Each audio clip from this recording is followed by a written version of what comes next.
Malaysia claims North Borneo was belonged to the Sultan of Sulu until 1878.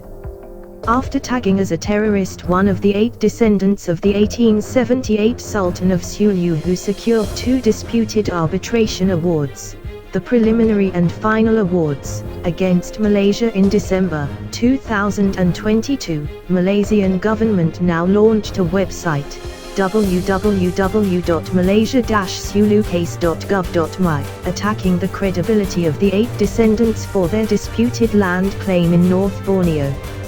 According to Malaysian news reports, the website was set up by multiple ministries including the Legal Affairs Division, the Prime Minister's Department, the Ministry of Foreign Affairs and the Ministry of Communications and Digital Multimedia to provide accurate legal case histories from different jurisdictions. It also urged Malaysians to visit the website and be informed of the progress of the case. Interestingly, the official website mentions that the Sultan of Sulu owned a small area of territory in Sabah despite the historical fact that the Sultan of Brunei ceded a large chunk of his North Borneo territory, from Kimanis to Sibuko, as shown in this 1881 official map of North Borneo.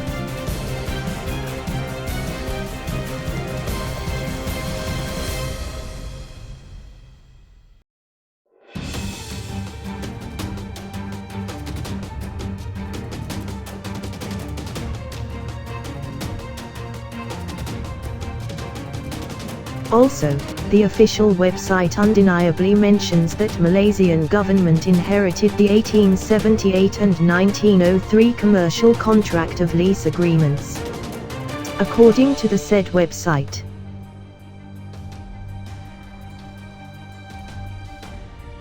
Case summary. The government of Malaysia is battling an international arbitration award that threatens the sovereignty and security of the country. In February 2022, 8 individuals that claim to be the descendants of the so-called Sultan of Sulu, Jamalul-Kiram II, received an award of $14.9 billion against the government of Malaysia. Over 16% of Malaysia's yearly budget is now at stake. Malaysia completely rejects the award, does not recognize its legitimacy, and is litigating across Europe to ensure that the award is overturned. History. The Sulu Sultanate was present in the Philippines and a small area of territory in the Malaysian region of Sabah. The legal dispute centers on a colonial agreement dating back to 1878, signed by the then Sultan of Sulu, Baron de Overbeck, and Alfred Dent. The agreement saw the Sultan of Sulu grant and cede his land and territory in North Borneo, in today's Sabah, to the merchants. An amount of $5,000, local currency at the time, was agreed upon as cession money. In 1903, the Sultan of Sulu confirmed the cession of certain lands to the British North Borneo Company. In 1962, the people of Sabah exercised their right to self-determination and joined the Federation of Malaysia when it was formed in 1963. The government of Malaysia has never recognized the legitimacy of the so-called Sultanate of Sulu.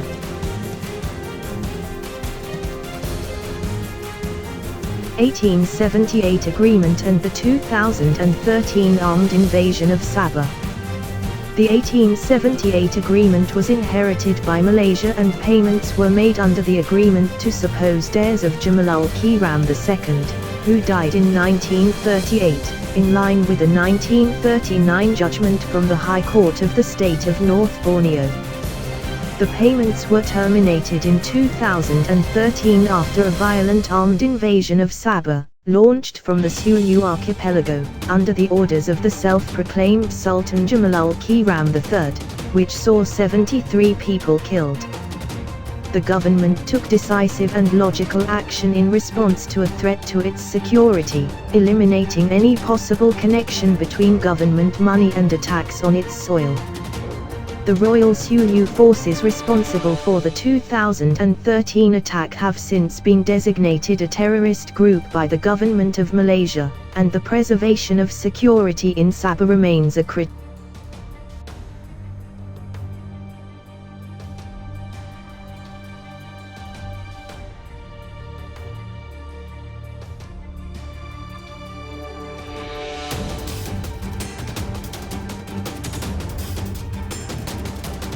On the 28th of February, 2023, the Malaysian government claimed that legally no one can even interpret the 1878 and 1903 commercial contract of lease agreements, JOI agreements. If you look at the JOI agreement, legally, no one can even interpret that. How can you say that agreement binds us? And the award, the Spanish arbitrator awarded over 15 billion USD, 15 billion. And how did they get 15 billion from that? Come on, seriously? I don't think so. Anyone even alive now can interpret, because it's the whole JOI. Okay, that's one. Logically speaking, by saying this statement, the Malaysian government indirectly confirms that they could not interpret the said agreements. However, in their Malaysia Sulu case website, they illegally changed the said 1878 and 1903 agreements into Cession agreements, just like what the British did. Also, they even insists that the 1878 commercial contract of lease agreement has no arbitration clause, despite the fact that they could not interpret the said agreement. According to the said website. Frequently asked questions.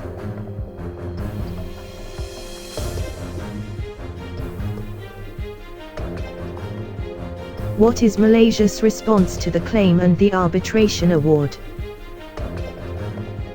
Malaysia disputes the case brought by the Sulu claimants on several grounds. In brief, A. There was no arbitration clause in the 1878 agreement, so the case cannot be the subject of international arbitration.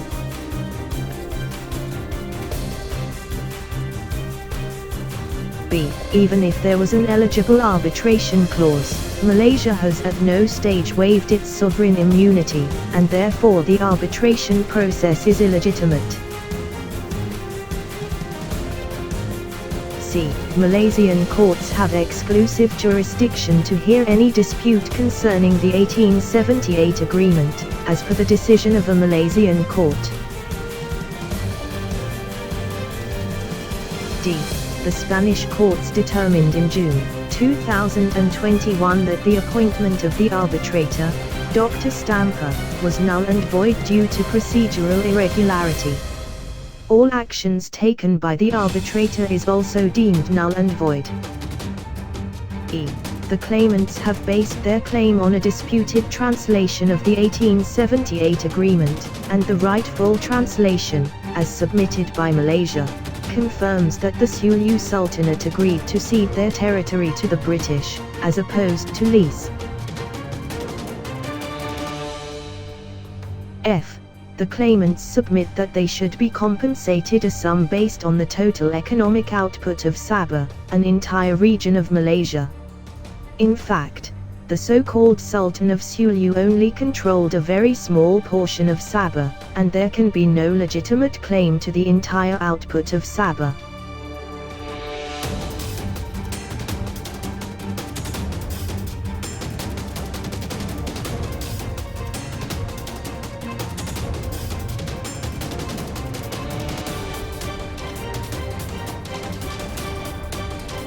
According to the same website, Malaysia pretends that they don't know if the 8 descendants are the real descendants of Sultan Jamalul Kiram II, who died on the 7th of June of 1936, not in 1938, despite the fact that the Malaysian government had been transacting with the descendants since 1963 until 2012. The Malaysian government argues that they have sovereign immunity or state immunity, meaning one sovereign state cannot be sued before the courts of another sovereign state without its consent. However, state immunity is not absolute.